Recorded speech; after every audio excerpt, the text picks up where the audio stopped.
Bismillahirrahmanirrahim. Assalamualaikum warahmatullahi wabarakatuh.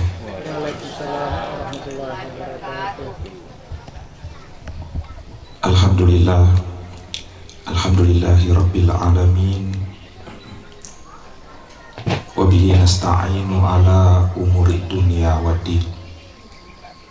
Assalatu wassalamu ala asyrafil anbiya'i wal mursalin, imamil muttaqin, sayyidina wa maulana Muhammadin khatamil anbiya'i wal mursalin, wa ala alihi wa sahbihi ajma'in, amma ba'd. Hadirin jamaah zikir, jamaah malam tudang beni yang dirangkaikan dengan acara Mapaji. Mudah-mudahan kita semua dirahmati oleh Allah Subhanahu wa Ta'ala. Teristimewa kepada calon pengantin. Mudah-mudahan acara kita insya Allah As-Sabariwi diberikan keberkahan dalam rumah tangganya insya Allah. Alhamdulillah, tasukuru mapuji lauri sesera jannah fungala ta'ala, nasaba pamasi marajana fungala ta'ala, kita kumpul di tempat ini. Mudah-mudahan acara kita mengundang turunnya rahmat dari Allah Subhanahu wa Ta'ala. Salawat serta salam semoga senantiasa tercurah kepada manusia agung pilihan Tuhan, orang yang tidak pernah berbicara dengan dorongan hawa nafsunya, akan tetapi selalu dibawa bimbingan wahyu dari Allah Subhanahu wa Ta'ala, junjungan kita Nabi besar Muhammad sallallahu alaihi wasallam. Tomalabika ke hadir. Malam ini kita kumpul bersama acara zikir tudang peni yang dirangkaikan dengan acara Mapaji. Acara Mapaji itu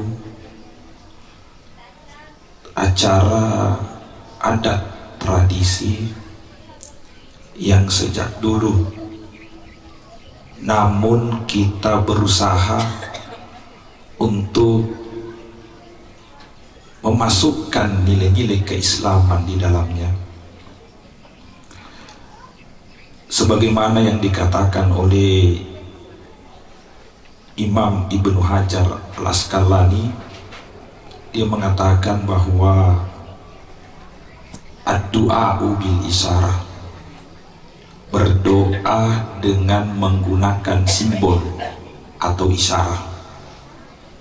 Dan ini pernah dilakukan oleh Nabi sallallahu alaihi wasallam dalam hadis riwayat Imam Bukhari, bahwa ketika Nabi tak keluar melaksanakan salat istisqa, dia sebelum berdoa membalik selendangnya.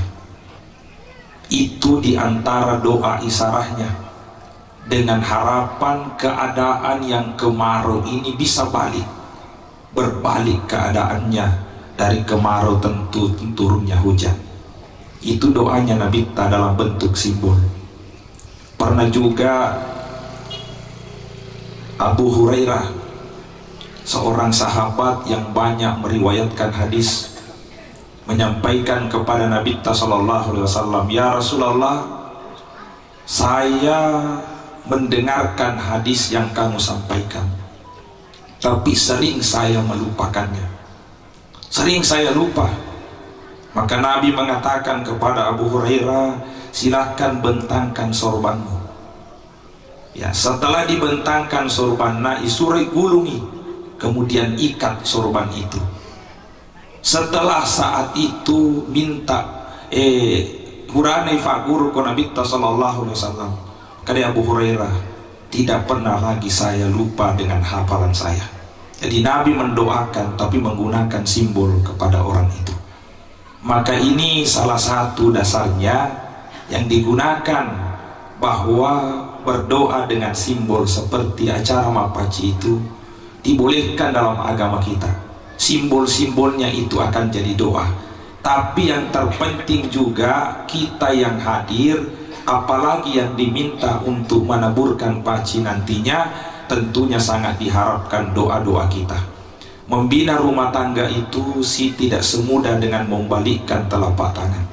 Kita bisa melihat dua hati yang berbeda, dua karakter yang berbeda, dua keluarga yang berbeda, dua latar belakang pendidikan yang mungkin berbeda, yang ingin dipersatukan dalam satu atap, tentu butuh perjuangan yang berat. Maka diharapkan doa dari keluarga. Kita kumpul di tempat ini tentunya diharapkan doa-doa kita. Di dalam hadis itu ada isyaratnya, doanya 40 orang itu dijabah oleh Allah kalau dia orang beriman. Ma min muslimin yamutu fayaqumu ala janazatihi arba'una rajulan la yusrikuna billahi syai'an illa syafa'ahumullahu fi. Nabi minta kalau ada orang yang mati lalu didoakan 40 orang yang tidak musyrik, maka doanya itu akan jadi syafaat. Itu isyaratnya 40 orang beriman yang berdoa, doanya akan dijabah oleh Allah Subhanahu wa taala. Makanya kotojoka kobotingi tertulis besar di situ, mohon doa restu. Ini yang paling utama kedatangan kita untuk memberikan doa kepada mempelai itu. Jadi itu melebihkan ke hadir, maka datangan kita malam ini berzikir tentunya diharapkan juga mengantar ya persiapan pernikahan ini dengan doa-doa kita. Semoga pernikahannya berjalan dengan baik dan insya Allah langgeng sampai ke surga famasina Allah Ta'ala, diberikan keturunan yang saleh dan salihah insya Allah. Untuk melebihkan ke hadir, saya sedikit berbicara tentang pernikahan, terutama terkait dengan wanita. Famige gawita makudre tasidese demi burani. Di dalam Al-Quran itu menyebutkan pernikahan dengan dua nama penyebutan, nakaha atau nikah atau zawaj. Bahkan Andre Gurta Imam Syafi'i mengatakan tidak sah pernikahan kecuali hanya dengan dua kata ini atau yang semakna dengan kata ini. Makanya itu yang paling aman kalau kita mengatakan saya nikahkan, karena sudah jadi bahasa Indonesia itu. Ya, Quraisy mengatakan tidak sah pernikahan menurut Imam Syafi'i, maka saya wakafkan anak saya kepadamu, saya serahkan anak saya kepadamu. Harus dengan dua kata ini, nakaha atau zawaj, atau kata yang semakna dengan itu. Kenapa seperti itu? Karena maknanya kata itu sebenarnya sangat mendalam. Kata nakaha dengan zawaj itu mendalam, makanya tidak boleh tergantikan karena kandungan maknanya mendalam. Dan ini yang perlu dipahami orang yang akan menikah atau orang yang sudah menikah. Pertama, kata nakaha itu diartikan biasanya bahasa Indonesia nikah. Kalau dalam bahasa Arab nakaha, nikah itu artinya menyatukan. Kalau ifaboting itu disatukan. Kalau kita melihat dalam Al-Quran itu biasanya dalam tafsir min nafsi wahidah, perempuan itu diciptakan sendiri dari tulang rusuk laki-laki. Hawa diciptakan dari tulang rusuk Nabi Adam. Itu dari satu tubuh yang kemudian diciptakan Hawa. Nah, untuk mempersatukan kembali yang tadi sudah bersatu dipisahkan, makanya saling mencari itu. Laki-laki mencari perempuan, perempuan juga senang kepada laki-laki. Kalau ada laki-laki yang tidak senang kepada perempuan, dipertanyakan ke laki-lakiannya. Ya, itu jadi pasti mencari karena memang dari satu tubuh. Makanya untuk mempersatukan kembali secara halal dan terhormat melalui pintu yang disebut nikah. Nah, jadi kalau menikah orang disatukan kembali. Apanya yang disatukan? Pertama yang disatukan ya watakalina, yang disatukan. Makanya saya mohon maaf kalau berhubungan laki-laki dengan perempuan, ya makanya bahasa Indonesia itu bersetubuh. Kalau berhubungan itu syangolongi, modelnya itu syangolong, modelnya itu yang berhadapan. Beda kalau binatang. Kalau binatang itu tidak berhadapan. Coba diminta, ya kau manu dia itu nasi syangolong, si topoi. Kalau ada apa kata mata kimapun, saya mohon maaf. Ternyata yang memang fitrahnya manusia itu yang berhadapan. Nasa gurta yang berhadapan itu fitrah manusia. Makanya aja dia ciri olok-olok. Kamalangkah gambar film yang tidak berhadapan itu bukan fitrah kita, bukan fitrahnya manusia. Itulah nakah disatukan, dan cara menyatukannya itu pun punya aturan yang sesuai dengan fitrah manusia. Kalau keluar dari fitrah manusia, saya khawatir hasilnya juga tidak sesuai yang kita harapkan. Maka itu yang perlu kita pahami. Itu satu, disatukan tubuhnya. Yang kedua, disatukan jiwanya. Tapi Quraisy Shihab mengatakan begini, itu koboting itu memang punya tahapan. Punya tahapan. Orang menikah tidak langsung bersatu. Tahapan pertama, pengantin baru, ya, maka si mana mofah, ya, aman-aman kalau tahap pertama, karena semuanya jadi indah. Makanya disebut bulan madu. Itu tahapan pertama. Namun maka bom awang itu, kamu majak itu makasih. Kenapa? Kalau masih bulan madu, semuanya madu. Tapi naik tahapnya, kata Quraisy Shihab, itu akan berubah tahapnya. Waktunya itu tidak tertentu, tergantung dari pasangan itu. Akan naik ke tahap berikutnya, dia akan muncul kelemahan dan kekurangan masing-masing. Mulai muncul yang tidak sesuai, ya, itu akan muncul yang tidak sesuai. Yang pernah menikah itu sudah merasakan, ternyata sudah muncul. Bahkan mungkin yang pacaran baru dia tahu aslinya. Muncullah aslinya, muncul kekurangannya.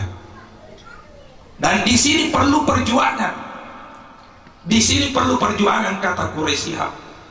Ini tahap ini kita tidak tahu apa akhirnya dan berapa lama orang lalui, tergantung dari kebijakan masing-masing pasangan itu. Enggak tahu calapa, caca masuk kue, fasawe. Tuli apa lima tutumi, tidur di mana nasi cocok. Itu karena kenapa tidak bisa keluar dari fase ini? Nanti akan naik lagi fasenya. Orang yang bijak bisa naik pada fase berikutnya, sudah mampu mencocokkan. Tapi perlu kebijakan di sini. Beri tegak na caca laki ku komapa ku jangan difego. Usahai ki tumun ini mundur komapa ku. Na caca bini ku komapa ku. Usahakan hindari yang seperti itu supaya bisa cocok. Pada fase ini bisa naik ke atas, sudah mulai cocok. Dan fase yang tinggi kalau sudah pasangan, sudah siap berkorban untuk pasangannya. Taruh nak ria aku cocok, tapi yang penting pasangan saya bahagia, pasangan saya senang, rela berkorban untuk pasangannya. Ini sudah tingkat tinggi. Itu yang perjuangannya orang menikah. Itu maknanya nakah, berusaha menyatukan dua jiwa yang berbeda itu. Itu. Kemudian yang ketiga yang mau disatukan keluarga. Makanya orang menikah melibatkan wali, melibatkan keluarga besar. Jadi saya sampaikan, kalau kita mencintai pasangan kita, cintailah juga keluarga pasangan kita. Kita suka istri kita, sukalah pada orang tua istrinya, suka kepada saudara-saudaranya, keluarga besarnya, keluarganya istrimu adalah keluargamu juga. Aja nang tahu nafuji mu benena, tapi dia nafuji tomatuanna benena, dia nafuji sila suranna, dia nafuji keluarganya. Harusnya orang menikah itu mampu menyatukan semuanya. Inilah maknanya nakah. Itu luas maknanya sehingga dikatakan nakah, saya nikahkan kamu. Kemudian yang kedua zawaj. Zawaj itu artinya berpasangan. Makanya yang bisa menikah itu yang berpasangan. Al-Quran mengatakan yang bisa dinikahkan yang berpasangan. Pasangan itu laki-laki dan perempuan. Makanya yang bisa menikah itu laki-laki dan perempuan, itu berpasangan. Sandal yang kiri dengan kanan tidak sama, tapi itulah yang saling membutuhkan. Jadi yang bisa menikah itu ya kiri kanan. Ya kok sama-sama kanan di wedding fakulti. Ya, sama-sama kiri juga tidak boleh. Dan asalnya memang begitu. Jangan sampai dioperasi jadi kiri, sama-sama kiri itu nanti kalau bertemu. Tidak boleh. Namun boleh lagi pakawingi, makanya kurangi dia sah. Karena yang bisa menikah hanya yang berpasangan. Makanya istilah yang digunakan dalam Al-Quran itu zawaj, artinya berpasangan. Jadi itu laki-laki dengan perempuan menikah memang tidak sama. Tidak sama. Ada perbedaan. Tapi inilah yang bisa menikah karena saling melengkapi. Ya, saling melengkapi, saling membutuhkan. Dan ini perlu saya sampaikan terutama kepada calon pengantin. Quraisy mengatakan minimal ada tiga keberpasangan itu yang perlu dijaga dalam rumah tangga. Pertama, laki-lakinya bertanggung jawab, istrinya taat pada suaminya. Itu satu, itu pasangan harus seimbang. Nasa Quraisy, laki-laki tanggung jawab, istri taat. Ibu-ibu saya mohon maaf, jangan terlalu menuntut saja haknya. Mana tanggung jawabmu, mana hartamu, mana kuliahmu, tapi dicemin kali nggak ada kurang kita. Harus seimbang itu. Kata Quraisy, laki-laki penanggung jawab, maka istri harus taat pada suaminya. Ya, terus ini terbalik. Jangan juga laki-laki menuntut istrinya taat dan sebagainya, tapi dia tidak punya tanggung jawab kepada keluarganya. Maka itu yang kata Quraisy, harus seimbang itu, penanggung jawab dan ketaatan seorang istri kepada suaminya. Yang kedua, laki-laki itu sebagai pemberi nafkah, memberikan. Maka di Quraisy, laki-laki itu memberi nafkah kepada istrinya, menguloyawe limana. Tapi makun ria mengoloyasa ilimana tapi tertutup. Agak betuana perempuan itu yang jadi bendahara di rumah, dikasih uang oleh suaminya, tapi jangan sembarang membuka, ini tertutup, harus dengan seizin suaminya. Harta suami yang diberikan itu jangan sampai subuh-subuh tanpa seizin suaminya, ya regadena falarfi laketa. Ini perlu dijaga perempuan itu. Jadi kok apalagi mau cemen laki tak jangan lakukan yang seperti itu. Kemudian yang ketiga, ya ro'ro'aniwe sebenarnya yang harus berpasangan kata Quraisy, laki-lakinya rendah hati tapi makun rai nama tandri siri. Itu rumah tangga yang pasangannya bagus, orwanina rendah hati tapi istrinya matandri siri. Itulah yang berpasangan kata Quraisy. Maka dari gurta itu sawat tadi berpasangan. Fadai fanina manu-manui, yaitu fanina manu-manui wadilutu matandre loyase, ketika dua sayapnya seimbang, dua sayap seimbang, kiri kanan madece. Ya kongka fani dua tapi sedi de nama kasing, pasti de nama kasing lutuna. Salah cede na de na lutu. Ya, kalau kuat yang kanan, tidak kuat yang kiri, bisa saja terbangnya tidak baik, atau sekalian tidak terbang. Begitu juga sebaliknya, sekuat-kuatnya sayapnya yang sebelah kiri, tapi yang kanan rusak, maka tidak bisa terbang. Apa artinya itu? Ya, rumah tangga sebenarnya yang sukses itu, yang bagus rumah tangganya, yang bisa seimbang sayap kirinya dan sayap kanannya. Rumah tangga yang baik itu yang seimbang antara laki-laki dengan perempuan. Makanya kongka sukses ke rumah tangga aja nasi di milo malam pialo nama karya sukses. Biasa tuh kome sakene mega duit nama karya borane macam maka iya jago maka dangkang iya metomi hebat. Agai kono monro mutu bola. Salah yang seperti itu. Ini bisa terbang karena ada keseimbangan antara laki-laki dengan perempuan. Nule orwanewe memang palau, tapi mungkin karena doanya seorang istri. Laki-laki yang kerja, tapi mungkin yang didapat itu rezekinya istrimu. Nah, itu yang perlu dipahami. Makanya sering kita temukan atau melebihkan ke hadir, engkau orwane sukses, dia miliki segalanya. Nah, gampang duit, makanya lu si mak bini lagi. Sekali nama bini wilenge ternyata tidak sukses lagi. Usahanya menjadi bangkrut dan tidak sukses. Kenapa? Karena dia tidak tahu sebenarnya bahwa bukan karena hebatnya saya, tapi mungkin karena doa dan rezeki dari istri saya. Itu yang perlu dipahami. Begitu juga sebaliknya. Jangan perempuan yang mungkin wanita yang karir mengatakan saya sukses karena kehebatan saya. Itu karena mungkin ada bantuan dari suami kita. Itu rezeki dari anak-anak kita atau keluarga kita. Ini yang perlu kita pahami. Makanya berumah tangga harus seimbang dan jangan pernah merasa sayalah yang paling berjasa dalam berumah tangga ini.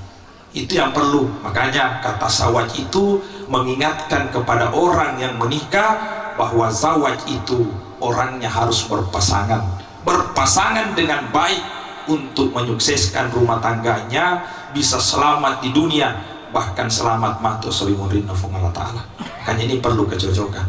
Bahkan itu laki-laki yang kerja itu dua doa yang luar biasa untuk seseorang yang kerja, apalagi laki-laki, doa dari ibunya dan doa dari istrinya. Maka itu jangan dilupakan ibu-ibu. Fatupubatunna orwanina satumatuat tari oromakunriye.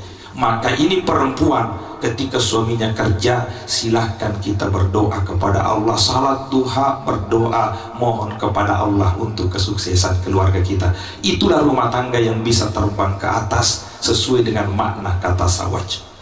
Untuk melebihkan ke hadir, selanjutnya perlu saya sampaikan, ibu-ibu yang hadir di sini, apa yang disampaikan oleh Nabi kita Shallallahu Alaihi Wasallam. Nabi itu minta kepada perempuan, ida sholat hamsaha assalamu sampai jali mawatu maki idi makunriye wasamat sahraha mapuasa matoki koramalangi. Karena itu wajib semua. Salat 5 waktu wajib, puasa Ramadan itu wajib. Wahafisat farjaha, menjaga kehormatannya, menutup auratnya, menjaga dirinya dari laki-laki lain.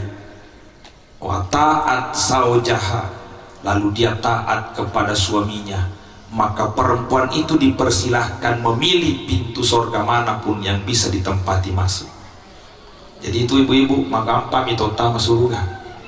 Apa bawa nelo nabi teh, ibu-ibu apa bawa nelo? Ya. Kasar mas sampai jali waktu maki, ma puasa toki koramalangi, menjaga kehormatannya, lalu taat pada suaminya. Magampami ko yang kalingai. Tapi ko vegau imaresa. Dan ternyata memang perempuan untuk 4 hal ini memang berat. Lebih berat ketimbang laki-laki. Contoh salat. Ida salat hamsaha, yang penting mau jaga mi sampai jali waktumu. Sampai jana makun raya lebih maresa dibanding orang ini. Apalagi kong kaboti. Ya kufuratoni makan nama badae, makan natoni renconge, apalagi tanpa sa bulu mata iwe. Nampak tolong majin nih, maresa ni makun raya. Mama tahu makanan ni asara pinampai pasi jamu. Ini pasi jaman, pasi jamu ni sampai jana. Kenapa? Karena maresa majin nih. Isura majene nasa, itu secara terma paresele na tolong mau palesuki botinge.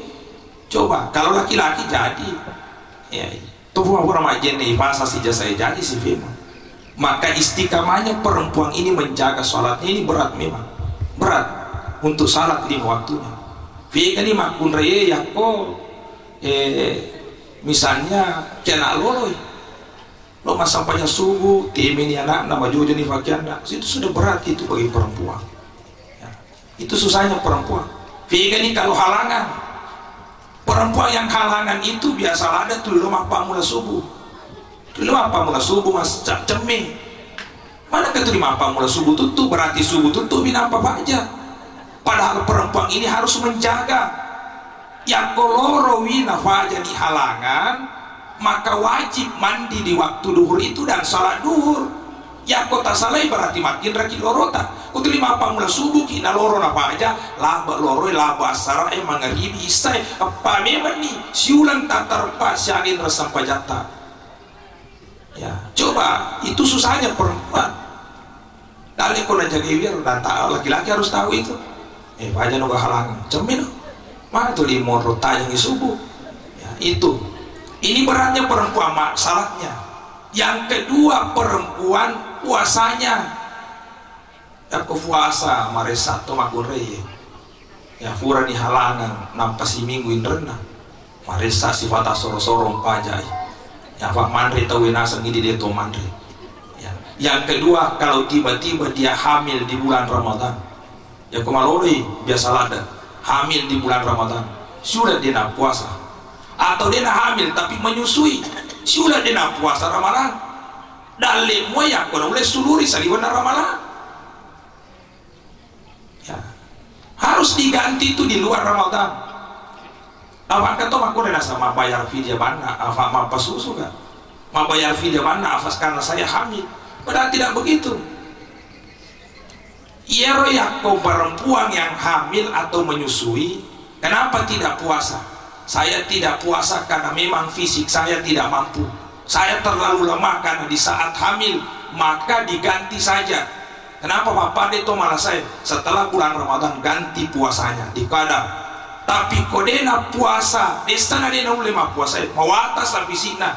Kuat puasa cuma mengkhawatirkan kandungannya atau mengkhawatirkan asinya untuk anaknya, maka dia mengkada sekaligus bayar fidyah. Ya boleh ya bayar fidyah mana? Yang bayar fidyah itu yang memang tidak mampu berpuasa, orang tua yang sudah sakit tidak ada harapan sembuh. Itu. Jadi itu malah lebih ke hadir, maka dalilmu pernah silita surat. Ya aku matung kata tahu nih. Dia mana wajah indra na isi tong iya gue utang narafi tong pemang desi na puasa telu tahun dia na wajah maka depan pajabanin pajai. Coba tidak semudah yang kita dengarkan. Kuna na jaga mi sampai jana makun riye na jaga puasa ramalana wa hafizat farjaha na jaga kehormatanna. Ya jadi itu perempuan juga perlu menjaga diri dari laki-laki, jangan menerima laki-laki tanpa seizin suaminya. Ya. Berhubungan dengan laki-laki ya tanpa sepengetahuan suaminya, ini juga perlu dijaga perempuan. Auratnya perempuan harus ditutup, ini harus ditutup. Dan beratnya perempuan lebih luas auratnya dibanding laki-laki. Seluruh tubuhnya kecuali muka dengan telapak tangannya, ini yang sulit terjaga. Namun kibolata kalau di rumah kita engkau tahu ya engkau sapi serta engkau ifata, maka harus menutup auratnya itu perempuan, kecuali kalau bersama suaminya dengan anak-anaknya dan orang tuanya itu tidak apa. Tapi engkau ifata, engkau sapi serta ya itu harus menutup auratnya, perlu dijaga ini. Ini berat untuk perempuan. Kemudian wa ta'at saujaha min kalinga ada kolakaina mari satu ye apa mengata rumah kunrai maka ada arena tolong mencari bongkawa. Ini saya ingatkan perempuan, maka dari ayat itu ada ayat ini perlu dihafal perempuan. Sebenarnya ini ayat perempuan yang harus hafal ini. Ar-rijalu qawwamuna 'alan nisa, laki-laki pemimpin bagi wanita. Ada lah borane mare senjata ye lona suri bini peko iya tuh ar-rijalu qawwamuna 'alan nisa.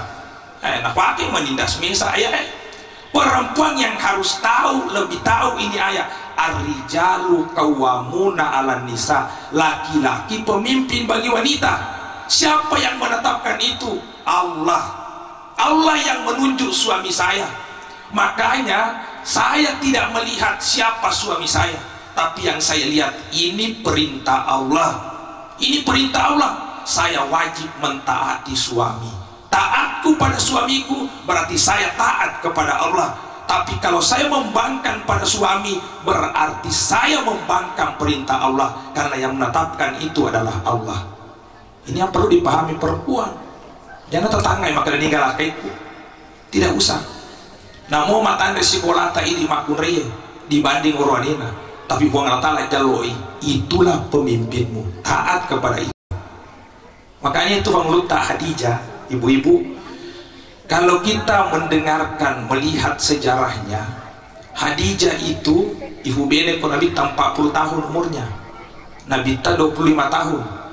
Kalau dari segi umur lebih matang umurnya Khadijah. 40 itu umurna, Nabi 25 tahun kalau dari segi umur. Yang kedua, Khadijah itu pernah menjadi atasan kinabita apa nabita furana kiwi barang dagangannya Khadijah. Yang ketiga, Khadijah kaya raya. Kaya rayanya Khadijah itu 2/3 peredaran uang di kota Mekah dikuasai Khadijah. Bisnisnya bisnis internasional, bukan nasional, internasional bisnisnya. Khadijah keturunan bangsawan, orang disegani, dihormati, didengarkan ucapannya. Menikah dengan Nabi yang masih muda, bahkan pernah menjual barang dagangannya Khadijah. Tapi si hungan nasialan di Nabi ta, maka di Nabi ta dia nanang kena julek kewere kadaku Khadijah. Dia kena julek kewere kadaku. Karena itulah perempuan terbaik sepanjang zaman. Jadi jangan pernah memandang bahwa wah macakan alakiku, matandre sekolahku, matandre jama-jamaku. Bahkan mungkin di kantor bisa jadi ada perempuan majikan, atasan dibanding suaminya. Tapi kamu harus taat. Ya, persoalan rumah tangga di rumah kamu harus taat kepada suamimu, karena Allah yang telah menunjuk itu sebagai pemimpinmu. Ini tuh melebihkan hadir, perempuan harus tahu seperti itu. Makanya durhaka kepada suami itu durhaka kepada Allah Subhanahu wa Ta'ala. Maka kita harus taat kepada suami sepanjang tidak bertentangan dengan perintah agama. Ini yang harus ditahu ibu-ibu. Makanya tadi saya katakan ibu-ibu harus hafal ayat itu, mengerti ayat itu. Ar-rijalu qawwamuna 'alan nisa. Makanya itu Nabi Yusuf alaihi salam maka dia naceritakan nyambuk na dipina inni ra'aitu ahada asyara kaukaba wasyamsa wal qamara ra'aituhum li sajidin. Maka dia Nabi Yusuf, ambo saya bermimpi, dalam mimpi saya melihat 11 bintang, ya, bulan dan matahari semuanya sujud kepada saya. Dan ampun aja menceritakan istilah suramu itu, karena bapaknya itu sudah tahu bahwa Nabi Yusuf ini nanti akan menjadi orang besar. Unggulnya itu bisa mengungguli, karena itu simbolnya 11 bintang itu sebenarnya yang ditunjuk 11 saudaranya Yusuf, ya. Bulan dan matahari, bulannya itu adalah ibunya, matahari adalah bapaknya. Jadi ternyata itu dalam mimpi yang diceritakan Nabi Yusuf ini, itu gambaran atau metafornya rumah tangga. Yang jadi matahari adalah bapak, yang jadi bulan adalah ibu, dan anak-anak adalah bintangnya, ya. Apa artinya itu? Ibu hanya bulan, kalau mataharinya sudah ada maka cahayanya bulan tidak boleh ada dua matahari dalam rumah tangga. Kacau rumah tangga itu kalau dua mataharinya, ibunya yang mau jadi pemimpin. Walaupun ibu sebagai pendamping dalam rumah tangga, harus ada yang disebut musyawarah. Kita musyawarah, tapi ingat, kembalikan bahwa yang pemimpin saya adalah suami saya, dan Allah yang menetapkan itu, maka saya ikhlas menerima keputusan Allah. Itulah rumah tangga yang baik, menjadikan suaminya sebagai pemimpin dalam rumah tangganya. Selanjutnya saya mau sampaikan untuk ibu-ibu, peranan ibu dalam rumah tangga itu luar biasa. Itu luar biasa. Sampai kita bisa melihat ada 5 ulama, ada beberapa ulama besar, ulama dunia yang lahir dalam kondisi bapaknya sudah tidak ada, atau sejak kecil bapaknya tidak ada, tapi dia dibesarkan oleh wanita, seorang ibu yang dengan bimbingan didikan ibunya dia bisa menjadi orang besar. Siapa? Imam Ahmad bin Hambal. Imam Ahmad bin Hambal itu sejak kecil ibunya, bapaknya sudah mati. Dia hanya dibesarkan oleh ibu, tapi ternyata dia bisa menjadi ulama dunia, bahkan menghafal 1 juta hadis. Itu luar biasanya perempuan. Maka jangan sepelekan perempuan dalam rumah tangga. rumah tangga, kalau ibunya salehah, maka insya Allah bisa melahirkan anak-anak yang saleh-salehah. Nah, itu peranannya perempuan luar biasa. Yang kedua, Andri Gurta Al-Imam Syafi'i. Imam Syafi'i itu 2 tahun umurnya bapaknya sudah meninggal dunia. Dibesarkan oleh seorang ibu, tapi ibunya yang luar biasa mendidik anaknya, menyebabkan Imam Syafi'i menjadi orang besar. Bahkan Imam Malik itu pernah menyelidiki, pernah melihat apa sebenarnya rahasia kesuksesan anak ini. Luar biasa kecerdasannya. Maka Imam Malik menemukan bahwa anak ini karena ketulusan dari ibunya, ketaatannya kepada orang tuanya, dan doa-doa dari ibunya. Bayangkan itu indokna Imam Syafi'i waktu nana pesang anak si dia di tofa mati tu nyambukna akan fadangi. Nah, berangkatlah menuntut ilmu, tidak usah kembali aku fi akhirat nampak tu siruntuk. Bayangkan itu indokna Imam Syafi'i, keikhlasannya itu. Dia katakan, pergilah nak, tidak usah kembali, kamu jihad di jalan Allah, nanti kita ketemunya di akhirat. Imam Syafi'i dikasih tahu seperti itu, dia tahu nggak nalesu, dia nalesu. Makanya indona jangan kembali. Begitu taatnya kepada ibunya, tidak berani kembali. Meskipun mau dani ke indona, tidak berani kembali karena pesan ibunya, nanti di akhirat kita ketemu. Itu luar biasanya perempuan. Di sana malah perlu ya rindoe, tapi dia ikhlas, ketulusannya melepas anaknya di jalan Allah Subhanahu wa taala. Tapi le semua anak-anak apa ya waktu lete Imam Syafi'i ke Madinah, setelah selesai ke Imam Malik, Imam pasti taruh iloki Irak, sapa anak guru na Imam Abu Hanifah. Disitulah dia jadi terkenal di Irak. Engkau anak guru na Imam Syafi'i tamak ke Mekah memberikan pengajian. Di saat memberikan pengajian, setiap dia menyampaikan ceramah-ceramahnya, pengajiannya selalu mengutip pendapatnya Imam Syafi'i. Qala Muhammad bin Idris As-Syafi'i, qala Muhammad bin Idris As-Syafi'i. Kau indoknya Imam Syafi'i kalau pengajian. Jadi selesai pengajian, ada biarin ya Rotofan Ritewi dari Irak. Siapa Muhammad bin Idris As-Syafi'i yang kita maksud? Wah, ulama itu mengatakan, itu ulama besarnya Irak, guru saya. Nah, ini cuma wanita lopo, makanya itu guru saya, ulama besarnya Irak. Ibunya mengatakan, itu dari mana? Orang dari mana? Dia katakan dari Mekah. Ibunya mengatakan, kalau Syafi'i dari Mekah yang kamu maksud, berarti itu putra saya. Sampaikan salam saya kalau kamu kembali, kamu sudah bisa pulang ke ibumu, karena kamu sudah jadi ulama besar. Baru dia pesan kepada lesu dino kare lesu, pulanglah Syafi'i, pulanglah Syafi'i.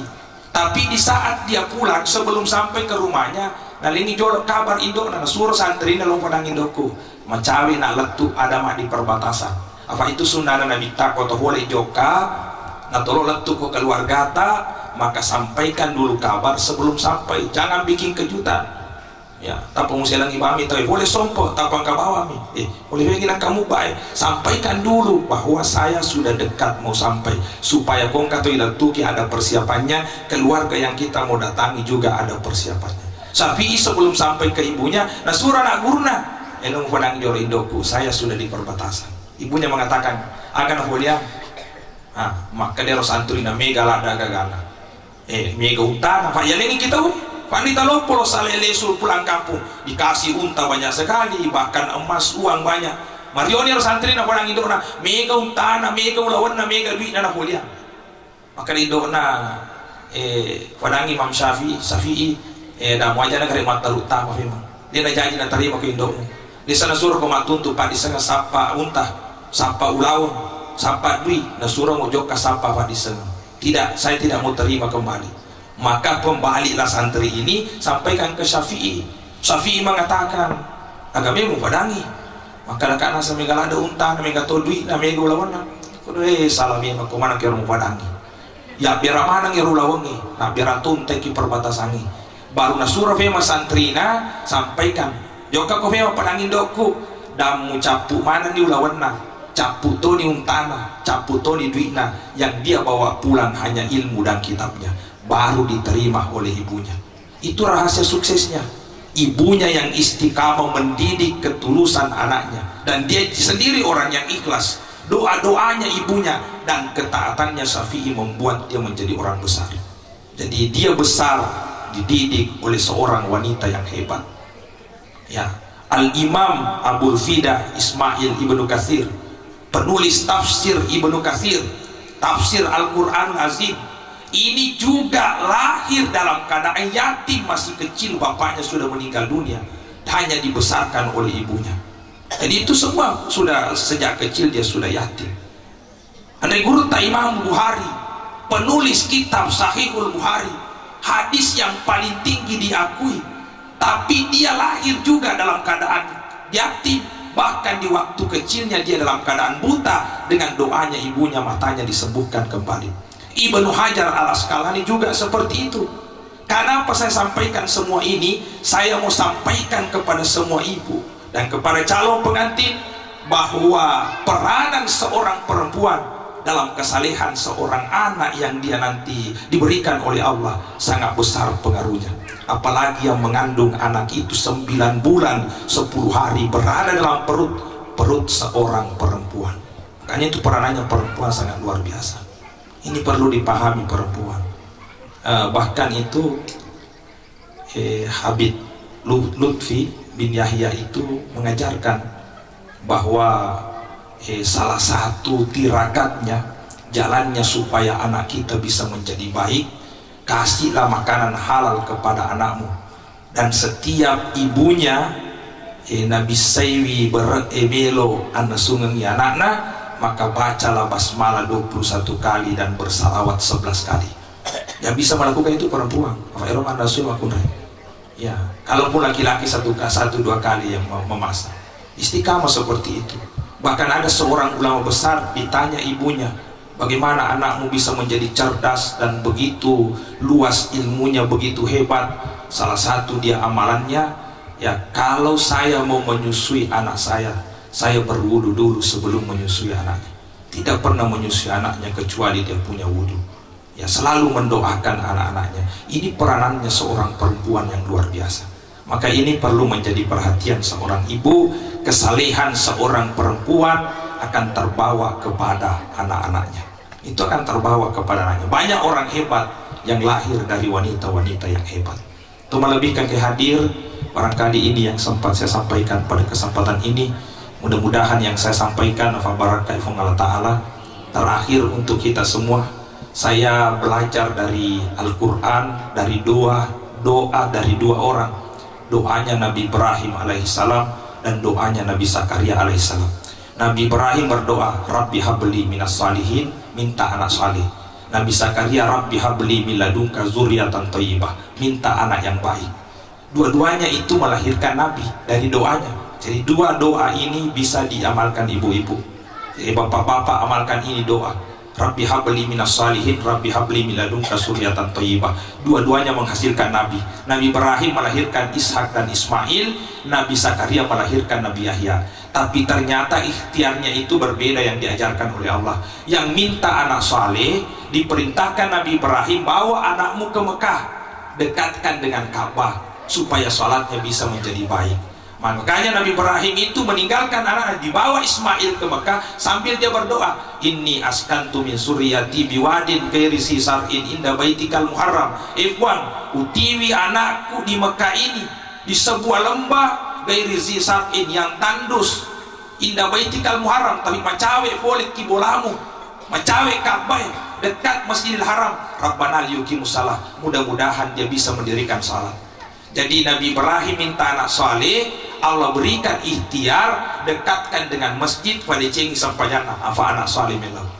Itu si Nabi Zakaria mintanya Rabbi habli min ladunka suryatan thayyibah, maka ikhtiar yang diajarkan oleh Allah kepada Nabi Zakaria waktu lahir Nabi Yahya, ya Yahya khudil kitaba biquwatin. Yahya, pegang teguhlah kitab ini. Artinya kalau minta anak yang baik, kitab kita Al-Quran, ajarkan anak kita Al-Quran, carikan guru yang baik buat dipahohangi milisatna kurangi agar dia bisa mengamalkan Al-Quran. Jadi caranya itu komelo itu anak madicing, anak saleh sampajana tajagai madicing baca Quran nasi bawa guru ngagamana tafadicengi supaya anak kita bisa menjadi baik. Saya kira itu yang saya sampaikan. Mari kita berdoa bersama, mudah-mudahan acara kita diberkahi Allah. Bismillahirrahmanirrahim. Alhamdulillahirabbil alamin. Allahumma salli ala sayyidina Muhammadin wa ala sayyidina Muhammad. Allahumma ja'al jam'ana hadza jam'an mubarak, tafarruqana hadza min ba'di tafarruqan ma'suma. Allahumma inna nas'aluka salamatan fid din wa afiyatan fil jasad wa ziyadatan fil ilmi wa barakatan fil rizqi wa taubatan qablal maut wa rahmatan indal maut wa maghfiratan ba'dal maut. Allahumma arinal haqqa haqqa warzuqna ittiba wa arinal batila batila warzuqna ijtinaba. Allahumma iftah alaina futuhal arifin waj'alna minal ulama'il amilin. Rabbana zidna ilma warzuqna fahman birahmatika ya arhamar rahimin. Allahumma faqihna fiddin. Rabbana hablana min aswajina wa zurriyatina qurrata ayun waj'alna lil muttaqina imama. Rabbana atina fid dunya hasanah wa fil akhirati hasanah wa qina adzabannar. Sallallahu alaihi walhamdulillahi rabbil alamin. Al-Fatihah.